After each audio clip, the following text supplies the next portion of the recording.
Hi there, welcome to the next video. This video is about refugees and immigration. So before I jump into it, I'm just going to remind you as a teacher that you have some resources above the video at the very top of this blog to make a safe and respecting environment for these topics. So just reminding you that your environment and your personal biases need to be put aside during these topics to allow all the information to be facilitated to the children with just knowledge and understanding. So reminding you that students sometimes they will not understand and you just need to continue to give them the knowledge to build active citizens. So today we're going to be talking about refugees and immigration. So I'm just gonna state a quick fact for you. So 68 million people are displaced from other countries into Canada. So that's 68% of that 68 million comes from 5 countries actually. So these 5 countries are Syria with 6.3 million individuals coming from Syria, Afghanistan, which is 2.6 million, South Sudan, which is 2.4 million, Myanmar, which is 1.2 million, and Somalia, which is just less than a million. So these are the 5 countries that are making up 68% of the 68 million people that are in Canada due to immigration. So I'm just going to go over a few vocabulary terms. So refugees is one of our terms, and that is referring to people who are fleeing from their country due to conflict. And then there are migrants, who are people that are moving to another country beyond the reasons of conflict and persecution. Then there are internally displaced, where people stay in their country but they go to a safer place inside of their country. Then there are asylum seekers, who are in international protection from conflict and persecution. And then there are returnees, who are people that come back to their country after being displaced.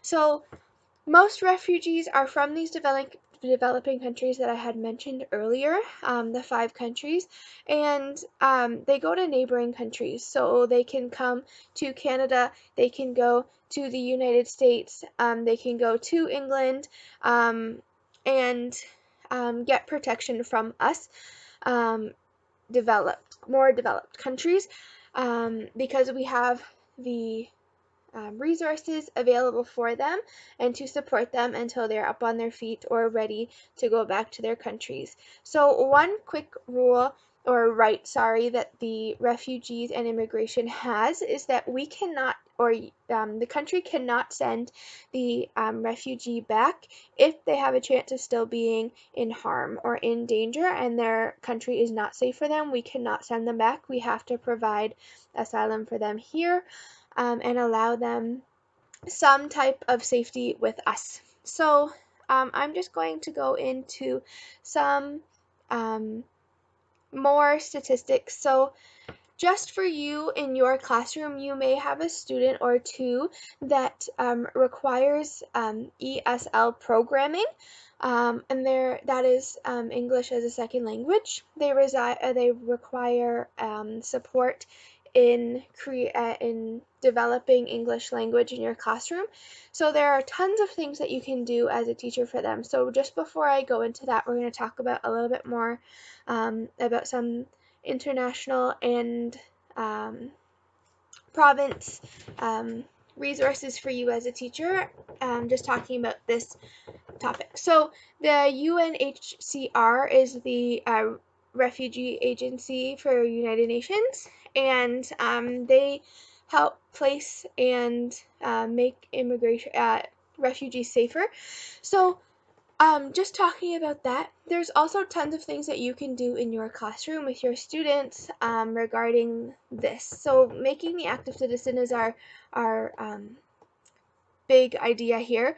So you want to allow your students to be knowledgeable. You want to allow them to make the change in the world that you wish them to see. So just a few more quick statistics. So 1 in every 110 people in Canada are displaced refugee.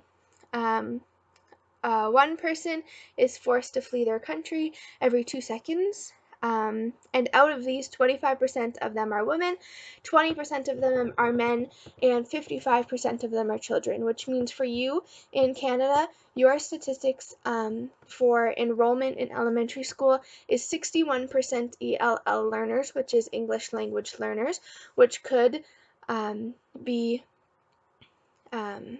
students that have come from outside countries in due to immigration or flee or something along that lines. So we have to be prepared as teachers, because right now the statistics look like there are 61% of students out of our 93% that are ELL learners, and we have to learn how to support them. So I've posted a bunch of resources below for you, because our next statistic is actually 2/3 less, which is 23, almost 2/3 less, sorry, 23% of our children from elementary school actually go to high school. So we are losing a very large percentage.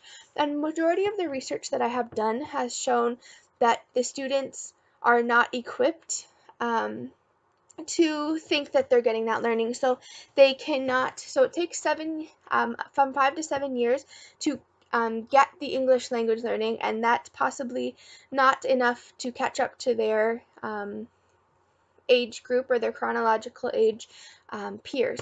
So we are sending them into high school, also taking more ESL courses and more needs. So just quickly for you as a teacher, I have some resources obviously below, but I'm just going to talk about a few.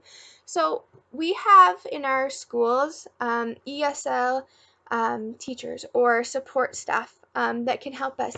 And there's a quick acronym that I think is really useful for teachers. I really like the S in the acronym. And so ESL, eliminate, substitute, and limit scope. So eliminate kind of means that you take out portions for your ELL students. You take out things that they can't do, or you haven't been able to get out of them in the past. So for example, a long answer question in English, you might want to take that out because your student might not be able to write in English proficiently. But my favorite one is substitution. So substitutions are really useful, I find, for me as a teacher, because you are preparing your students for the outside world. You are preparing them to learn in the long term. You're not preparing them just for now. You have to think of their future, and you have to think of the things that go along with being a teacher, which is supporting all of your students no matter where they are in their development and no matter what level they can do things at.